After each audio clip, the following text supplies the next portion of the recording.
अस्सलाम वालेकुम मलिक साहब, क्या हाल है, कैसे हैं आप? वालेकुम अस्सलाम। अल्लाह का शुक्र है। आप बताएं कैसे हैं आसिम साहब। मैं बिल्कुल ठीक हूँ मलिक साहब। और ट्रम्प के बयान, बहुत सख्त बयान सामने आ रहे हैं। अब वो कहते हैं कि अगर आपने हरमुज़ ना खोली तो ईरान को बर्बाद कर देंगे, उनके तवानाई इंफ्रास्ट्रक्चर जो उस पर हमला करेंगे, उनके ब्रिजेस उड़ा देंगे। और कहा ही जा रहा है कि अगर ईरान के साथ इस तरह का कुछ मामला हुआ, उनकी बिजली घरों को निशाना बनाया गया, तो बदले में ईरान पहले कह चुका कि हम भी खत्ते में मौजूद जो ममालिक हैं जिन्होंने किया है उनकी तेल तनसीबात, ऑयल तनसीबात पर अटैक करेंगे।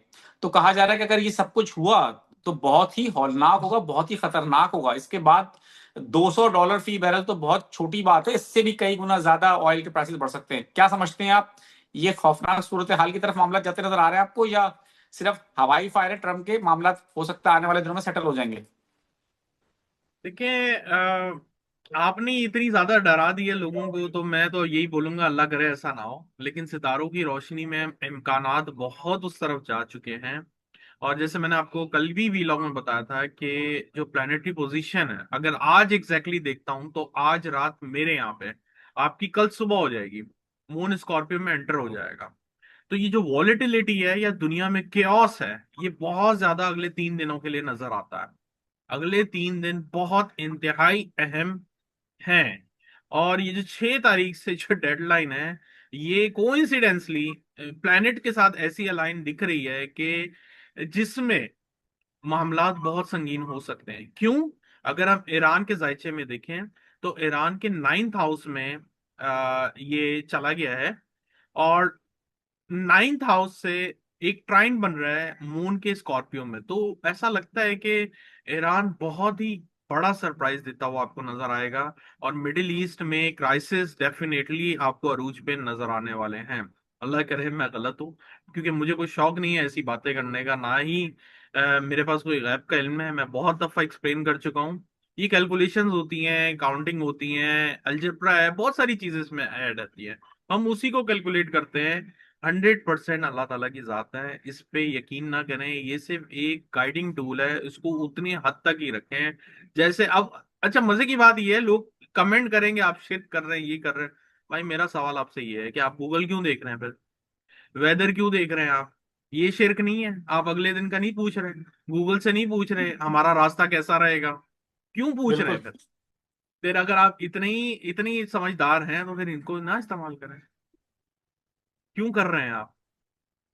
तो ये एस्ट्रोलॉजी को इसी तरह एक गाइडिंग टूल की तरह लेके चले कि बिल्कुल हमारा रास्ता रहनुमाई के लिए कैसा रहे। इस्तेमाल करते हैं, रहनुमाई। और ये भी आपने बताया रहनुमाई के लिए।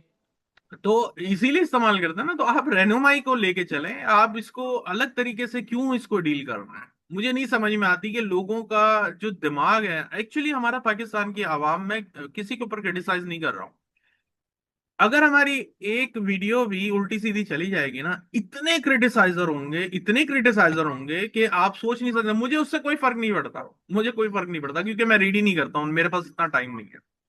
मुझे बिल्कुल। हंसी आती है कि हमारी आवाम ऑडिटर है, वो ऑडिट करने बैठी है। अरे आप ऑडिटर हैं तो ऑडिटर बने तो सही, वाकई ऑडिटर बने ना। गौर से देखें, गौर से सुने, दुनिया कहाँ पहुंच गई। हम अभी तक ये गुनाह और इसी से बाहर नहीं निकल पाए।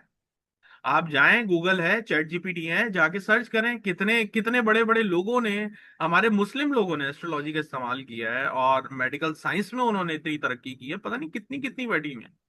तो मैं नहीं कह रहा हूं आप इस पे बिलीव करें, मैं ये कह रहा हूं इसको एस्ट्रोलॉजिकल एनालिसिस देखें। जिस तरह हमारे वेदरमैन जो वेदर की रिपोर्ट देते हैं, 100% करेक्ट नहीं होती, लेकिन करीब करीब बिल्कुल। जाके बैठती है। बिल्कुल। कभी बिल्कुल। बारिश पहले हो जाती, कभी बाद में होती है। यही एस्ट्रोलॉजी है, बस दैट्स इट। बिल्कुल।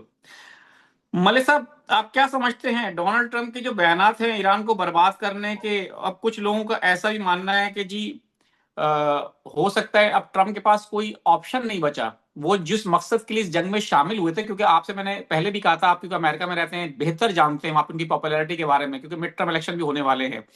तो वो जंग में जब दाखिल हुए थे तो उन्होंने जो अपने अहदाफ रखे थे उनमें से कोई भी हदफ उनको मिल नहीं सका। रिजीम चेंज की बात की थी, वो नहीं हो सकी। अब वो खुद से ही इस बात को कह रहे हैं कि जी रिजीम चेंज कर दी हमने, नए लीडर आ गए। जबकि उनको पता है कि जी डेफिनेटली अगर एक लीडर जाएगा दूसरा तो आएगा। ईरानी सुप्रीम लीडर को अगर आपने शहीद कर दिया तो दूसरे भी आएंगे, ईरानी कमांडर को मार दिया दूसरे कमांडर आ जाएंगे। रिजीम चेंज इसको नहीं कहते। चले उनको खैर अपना कहने थे जो भी, लेकिन वो अपने मकसद पे कामयाब नहीं हुए रिजीम चेंज में। दूसरा मकसद उनका ये था कि जी हम ईरान के साथ उसको घुटनों पे लेकर आ जाएंगे और अपने मुतालबात मनवा लेंगे। और क्या कहते हैं, वो भी ईरान ने नहीं किया, उन्होंने अपने मुतालबात 15 के करीब मुतालबात सामने रखे थे। तो उनके जो मकासद थे, लोग सड़कों पे आ जाएंगे, अपनी हुकूमत के खिलाफ आवाम आ जाएगी, वो पूरा नहीं हो सका। तो कोई मकसद पूरा नहीं हो सका, तो अब कहा जा रहा है कि वो झुंझलाट का शिकार है, इसीलिए वो ऐसे बयान दे रहे हैं। तो हो सकता है कि इस झुंझलाट में कोई वो बड़ा कदम ना उठा लें, कोई ऐसा एटमी हमला ना कर दें, कोई ऐसी कार्रवाई ना कर दें जिससे खित्ते के लिए या दुनिया के लिए कोई बहुत बड़ा नुकसान हो सके। आपको कुछ नजर आता है कि कोई बहुत बड़ी संगीन गलती कर सकते हैं वो?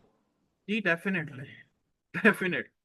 मैंने आपको बहुत दफा एग्जांपल दी है, बहुत दफा एग्जांपल दी है, और इसको मैंने बताने की, एक्सप्लेन करने की कोशिश भी की है कि जब खुदा ना खास्ता इंसान का बुरा टाइम आता है, उसका दिमाग काम करना बंद कर देता है और वो गलतियां करता जाता है, जबकि उसकी नजर में वो सारी गलतियां सही होती हैं।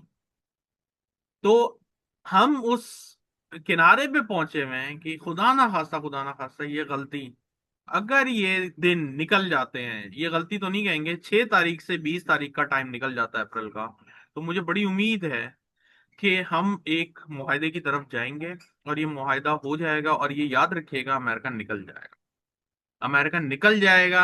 हार जीत तो बात की बात है, ये पतली गली से निकलेगा। प्रॉब्लम ये है, इस दौरान में ये जो खित्ता है, अगर इन्होंने कोई ब्लंडर मार दिया, वो बहुत खतरनाक होगा इनका।